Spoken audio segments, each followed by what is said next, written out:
Welcome to Survival with a Pet, where the hardest part isn't the zombies, the war, the blackout, or the invasion.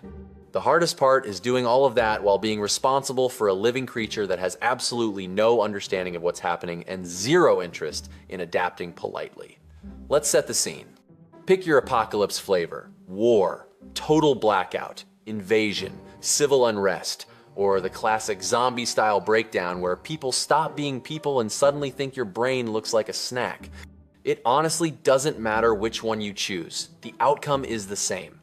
Normal systems fail. No electricity, no water pressure, no vets, no pet stores. No neat little bags of food with smiling animals promising shiny coats and healthy joints.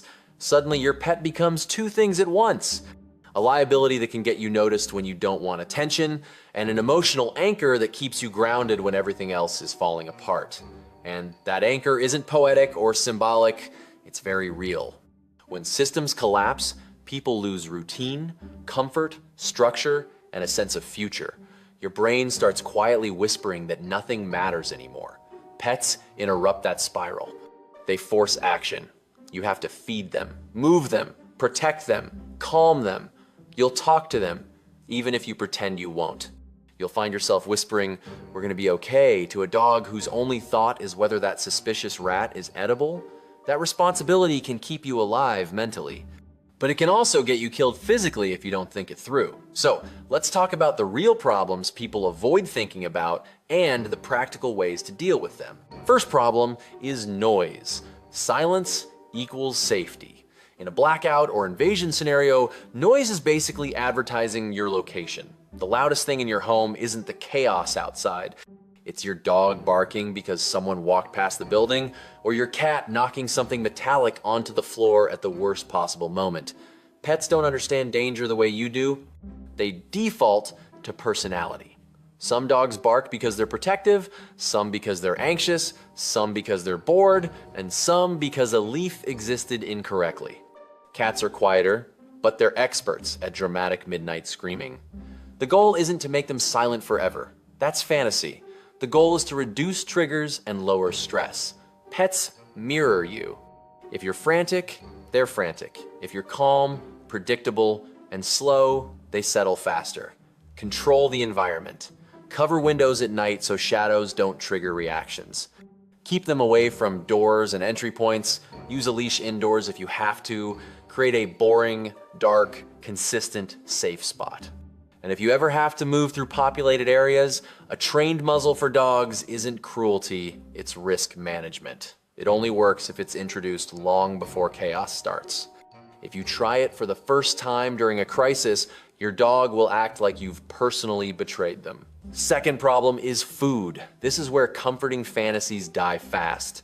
In a real collapse, you're not carrying months of specialty pet food while also hauling water, tools, and whatever sanity you have left. Your pet's nutritional needs don't disappear just because society does. Dogs can eat a wider range of foods than most people realize, but sudden diet changes cause stomach problems, and stomach problems in survival situations are dangerous.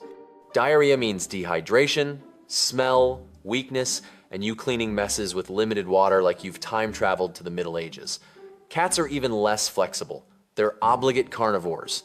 Rice won't save them. You need animal-based calories. The way to think about food isn't brands, it's categories. Calories, protein, fat, with minimal digestive drama. For dogs, cooked meat, eggs, plain rice, oats, some vegetables, and fats can work in a pinch. But you also need to know the poison list. Chocolate, grapes, raisins, onions, garlic, xylitol, certain meds. Surviving everything just to poison your dog with trail mix would be a brutal way to fail. For cats, prioritize meat, fish, eggs, and simple animal protein. Plain canned fish and water, plain cooked meat, shelf-stable protein matters. Feeding pets in long-term collapse isn't a stockpile problem. It's an ongoing logistics problem. And here's the uncomfortable truth. Your pet's calorie needs are non-negotiable. A medium dog needs hundreds of calories a day just to maintain weight. You're already struggling to feed yourself. That means you have to decide early if your pet is a teammate with planned rations or a passenger. Passengers don't last, teammates have roles, and yes, pets can be assets if managed properly. Dogs can alert you early, deter threats, track movement, guard while you sleep, even assist with hunting if trained. But none of that happens if the dog is sick, starving, or stressed. Cats won't guard your door, but they control rodents, which matters more than people realize when food storage becomes critical. Rodents destroy supplies, spread disease, and attract predators. Third problem is water. This one kills quietly. You can tell yourself you'll drink less, your pet can't. Cats especially suffer if they're eating dry food. In a blackout with no clean water, your water plan has to include your pet from the start, not as an afterthought. Animals get sick from the same contaminated sources you do. Parasites and bacteria don't care about fur. If you filter or boil water for yourself, do it for them too. Reduce water loss by keeping them cool, limiting unnecessary exertion, and managing stress. Stress increases panting. Panting increases dehydration. Your emotional control literally affects hydration. Fourth problem is injuries and medical care. No vets, no clinics. If your pet gets hurt, you are the medical system. The goal isn't heroic surgery, it's preventing small issues from becoming fatal. That means a basic pet first aid setup. Gauze, pet-safe antiseptic, bandage wrap, tweezers, saline, a thermometer, and a way to restrain if needed. Pain makes even friendly animals bite. Parasites also become a bigger issue when hygiene collapses. Fleas, ticks, infections. Prevention matters more than treatment.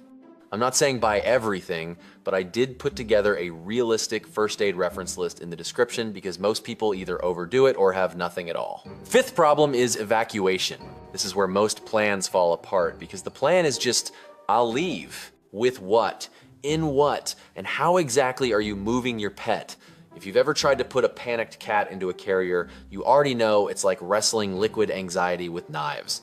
You need a carrier that the cat already accepts. Leave it out, make it boring. For dogs, you need a harness and leash you can grab instantly. Collars slip, harnesses don't. Identification helps, but nothing is guaranteed. A photo of you with your pet can actually help prove ownership if things get messy. And understand this, many shelters and safe areas don't allow pets. Even without formal rules, people will see your pet as a threat, a resource, or a problem. Which brings us to other humans. In collapse scenarios, people calculate who's useful, who's dangerous, who has supplies. A pet changes how you're perceived. A dog can deter threats, but desperation moves moral lines fast. Stray animals disappear for a reason in war zones. Plan for security. Keep pets close. Travel quietly. Don't let them roam. Roaming becomes dying. Sixth problem is hygiene. Waste becomes disease. Smell becomes danger. Dog waste attracts insects. Cat litter runs out. You'll need improvised solutions and discipline. Designated waste areas, burying when possible. Improvised litter materials, ventilation.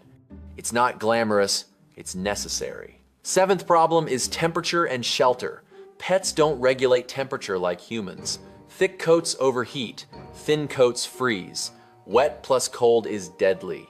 You need insulation, airflow, shade, and smaller controlled spaces. Blankets, pads, and simple temperature management go a long way. Cars still become ovens. Collapse doesn't change physics. Finally, the psychological strain. Prolonged crisis affects pets too. Anxiety, aggression, shutdown, appetite loss, and it affects you. Love doesn't remove pressure. There will be scenarios where keeping your pet puts both of you at risk.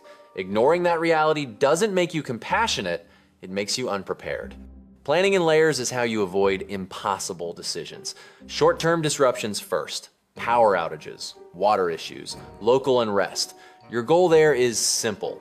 Feed, water, contain, calm. Have a small pet go bag, not just for you. Because stress makes you forget obvious things. If it turns into long-term collapse, planning shifts to adaptation. Roles, movement, terrain, paw protection. Cities turn into glass and chemical hazards fast. Train before you need it. Otherwise, you'll be chasing a dog that thinks the ground is lava. The biggest lie people tell themselves is, my pet will understand. They won't. They understand tone, routine, safety, and whether you're calm. That's it. Routine becomes survival technology. Predictability keeps them calm. Calm keeps you alive. There's also a moral layer here. Your pet isn't gear, it's trust, it's loyalty. In the worst moments, it might be the only uncomplicated connection you have left. That matters. But compassion without preparation is just delayed tragedy. The goal isn't to be heartless. It's to be ready enough that you're not forced into heartless choices. Survival planning usually asks how long you can last. With a pet, the real question is how long you can last together. Your supplies, movement, and risk tolerance all change. Your pet isn't an accessory to your plan, they are part of it. Treat them like it now. Train, prepare, practice, moving together. Because in a real collapse, you won't rise to the occasion, you'll fall to the level of your preparation, and your pet will fall with you. If you do this right, your pet won't just be a burden, they'll be the reason you keep going when everything else falls apart. And in a world where people start acting like animals, having an actual animal beside you might be the thing that reminds you not to become one.